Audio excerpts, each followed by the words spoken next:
Travis Scott adalah seorang artis atau rapper yang lumayan sering lewat di kuping gue. Karena Travis Scott udah nemenin gue dari zaman gue SMA. Dirilis pada tahun 2018, Astroworld itu pada tahun itu lagi gila-gilanya banget. Jadi salah satu album yang paling sukses di tahunnya. Sicko Mode dengan First Drake yang melegenda itu. Vokal Yvette dan beat dari Butterfly Effect yang selalu jadi salah satu pilihan buat didengar, dan Intro Legend 5% yang bener-bener nge-hits banget. Menurut gue konsep album Astroworld ini emang bener-bener bagus banget, salah satu konsep album paling bagus punya Travis Scott. Seiring berjalannya waktu, rilislah Utopia. Dan beberapa hari lalu, Travis Scott announce kalau misalkan dia bakal rilis salah satu mixtape awal karirnya dia, yaitu Days Before Rodeo.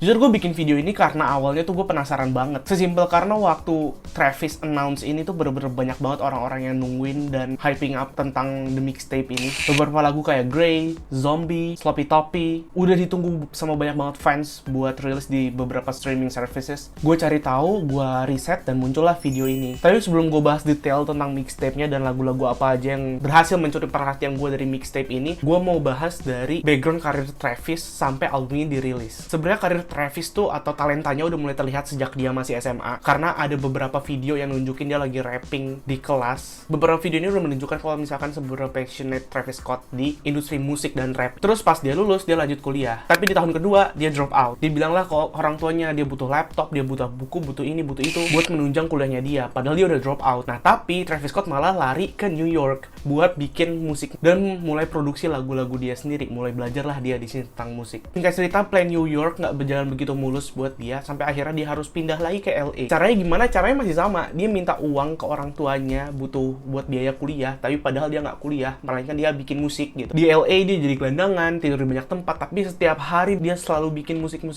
Akhirnya banyaklah single-single yang unreleased punyanya Travis Scott. Nah, akhirnya di LA ini Travis Scott ketahuan kalau misalkan dia itu nggak bener-bener kuliah. Akhirnya orang tuanya langsung nutup semua aksesnya Travis Scott, udah nggak ngasih uang lagi. Nah, akhirnya di sini Travis Scott jadi gelandangan. Tapi karena ini Travis Scott jadi makin sering banget bikin lagu. Ya soalnya kan bikin lagu buat menunjang hidupnya dia juga. Tapi ya untungnya semua yang udah dilakukan sama Travis Scott itu nggak sia-sia, karena pada akhirnya karena dia punya banyak lagu, banyak single, sampai ada single yang didengar sama timnya Kanye West. Akhirnya Kanye West tertarik sama dia, dan akhirnya Kanye West bawa Travis Scott balik ke New York. There is no Travis Scott without Kanye West. Nah, menurut gue di sini jadi peluangnya Travis Scott nih, karena Travis Scott diajak sama Kanye West, dia belajar banyak tentang musik, dan dia juga ada andil di beberapa project-project Kanye West. Dan itu album yang diproduksi sama Travis Scott juga, terus kayak Yeezus dan juga Life of Pablo. Dan nggak lama, Travis memutuskan buat rilis mixtape pertamanya di tahun 2013, All Pharaoh. Mixtape ini super dark, super berantakan, tapi talenta Travis emang udah mulai kelihatan jelas di dalam mixtape ini. Dan menurut gua, mixtape pertama yang dirilis ini menjadi sebuah mixtape yang menunjang karir dia ke depannya. Bahkan 1 tahun setelahnya, dia rilis lagi mixtape yang kedua yang berjudul Days Before Rodeo. Karena Travis udah punya link kemana-mana, dia punya link di LA, dia punya link di New York, makanya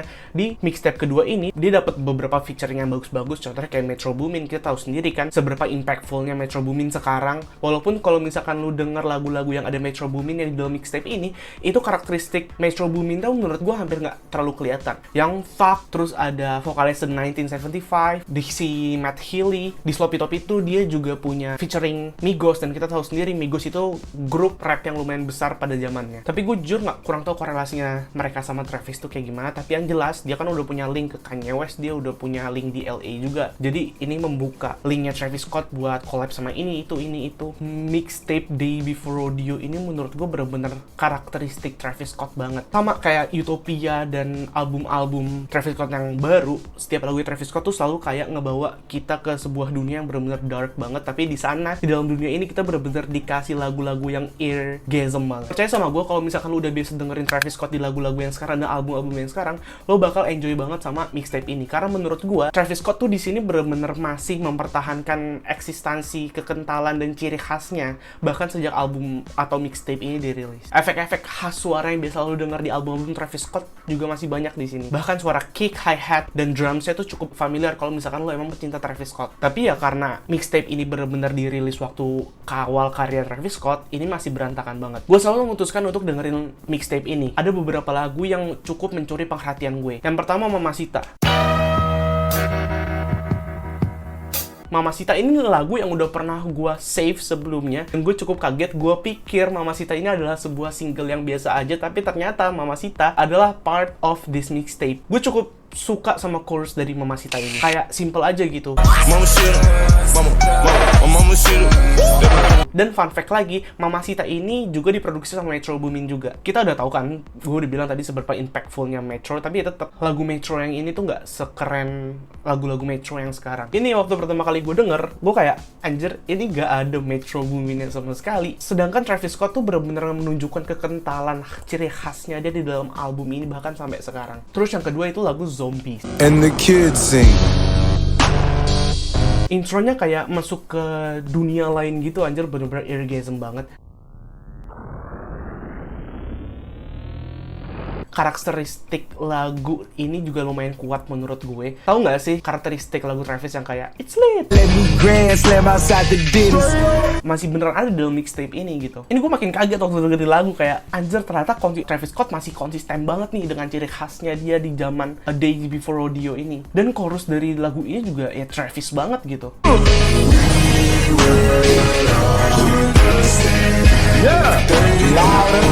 Dengan hard bass khas Travis Scott gitu, di tengah lagu juga ada kayak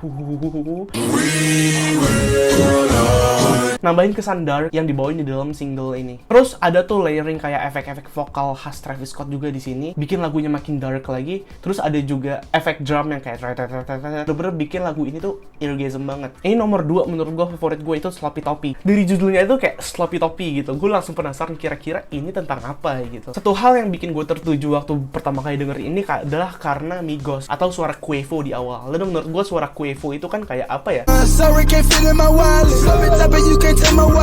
Gue tuh kayak rodeo gitu, kayak padang pasir, kaktus gitu.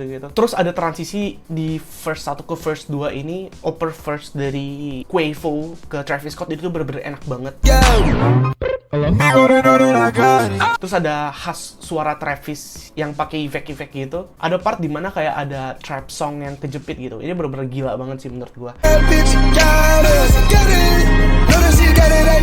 Terus piano yang ada di dalam instrumen zombie ini menurut gue jadi bikin lagu ini jadi makin enak banget. Lagu favorit gue dalam mixtape ini adalah Grey. Lagu ini menurut gue satu-satunya lagu yang paling bubbly yang ada di dalam mixtape ini. Warnanya itu jauh lebih cerah daripada lagu-lagu lain dalam mixtape ini yang gue bilang tadi dark banget kan. Jujur ini jadi favorit gue banget. Dari awal gue langsung inget sama Travis Scott di featuringnya sama SZA di Love Galore. Itu kan Travis Scott kayak ngeluarin suara-suaranya yang lebih manis. Padahal Travis Scott itu karakter suaranya bener-bener dark banget. Dan gue lumayan suka sama Travis di Love Galore gitu. Jadi kayak kalau misalkan ini rilis, gue bakal save ini buat yang pertama sih. Yang bikin lagu ini makin menarik menurut gue itu beat transitionnya. Di sini ada transition yang cukup panjang sebenarnya.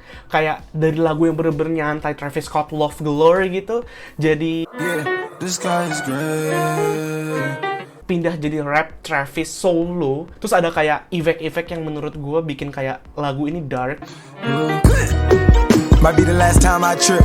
Tapi tetap sweet juga. Terus gak lama ada efek outro Travis Scott yang biasanya itu juga.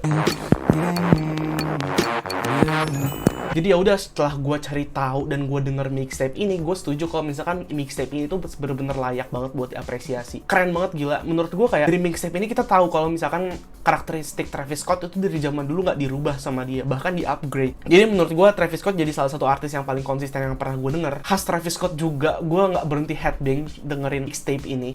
Dan banyak banget beat drop yang menurut gue cukup gila dan meramaikan mixtape ini. Bahkan menurut gue crowd Travis yang besar sekarang ini tuh salah satu buah dari konsistensinya dia bikin lagu-lagu dan album dan mixtape yang ciri khasnya bener-bener Travis Scott banget. Efek-efek gitu yang selalu ditungguin sama pendengar-pendengar Travis Scott dan bikin eargasm semua pendengar-pendengarnya. Jadi ya gitulah Days Before Rodeo, salah satu mixtape yang paling gue suka sih jujur, karena ya emang enak anjir. Lu sumpah, lu coba dengerin, lu udah sering dengerin Travis Scott terus lu coba dengerin ini tuh bener-bener persis Travis Scott banget gitu menurut gue. Tapi by the way, sebelum gue tutup, nih dari kemarin internet lagi lama banget, dan kalau misalkan lu menutup kuping lu dari kondisi politik yang sekarang, jujur gue nggak tahu sih bakal upload video ini kapan, dan gue nggak tahu video ini diupload sebelum atau sesudah mixtape ini dirilis. Tapi gue mau ngingetin sekali lagi, sebesar-besarnya mixtape ini, gue berharap lu semua nggak terdistraksi sama apa yang terjadi di sekarang di negara kita gitu. Tapi gue yakin sih pasti bakal banyak youtuber yang bikin video tentang apa yang terjadi di negara kita, yang kawal putusan MK dan lain-lain.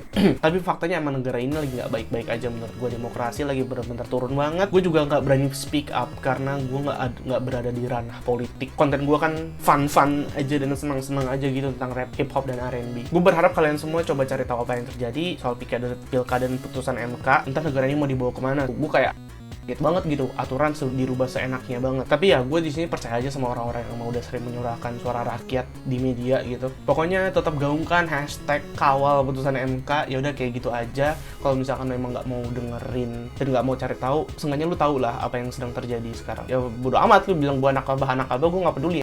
Gue juga bukan anak abah sebenarnya. Dah gitu aja. Jujur sebenarnya gue pengen banget bahas Astroworld lebih dalam lagi dan bahas Travis Scott lebih banyak lagi. Tolong kasih gue rekomendasi nih, fans Travis Scott, lu pengen gue bahas Travis Scott yang mana. Udah sih, oh iya gue udah lama banget juga nggak bahas kayak satu orang. Akhir-akhir ini kan gue selalu bahas album, kalau nggak mixtape gitu. Jadi nggak bahas satu grup atau orang gitu. Lu langsung komen aja kira-kira lu pengen gue bahas apa. Brockhampton, entah Odd Future, entah kalau misalkan orang Brand Bias atau SZA, atau apa ya, Denzel Curry apa Denzel Curry sih. Terus banyak kan artis yang belum gue bahas. Mungkin lo bisa langsung komen aja di bawah lu pengen gue bahas artis apa lagi. Dan itu pas kalau misalkan lo suka kayak gini, yaitu bahas rap, R&B, dan hip hop. Terus jangan lupa buat subscribe, jangan lupa follow Instagram gue di @entrikoto. Kira-kira kayak gitu aja dari gue. Terima kasih. Hashtag kawal putusan MK guys. Kawal putusan MK. Ya gue sadar sih kalau misalkan gue orang kecil gitu, gue YouTuber kecil, gue baru mulai juga kan. Tapi gue yakin banget kalau misalkan lu semua, kita semua bersatu, kita semua sadar apa yang terjadi sekarang, pasti lu semua kayak diem dan menerima kenyataan kalau misalkan aturan di dalam negara kita tuh lagi diobrak-abrik gitu. Lumayan cinta lah. Gue cinta banget anjing sama negara ini, makanya gue ngomong kayak gini, dan gue nggak mau lu semua. Jadi gitu aja dari gue. Thank you.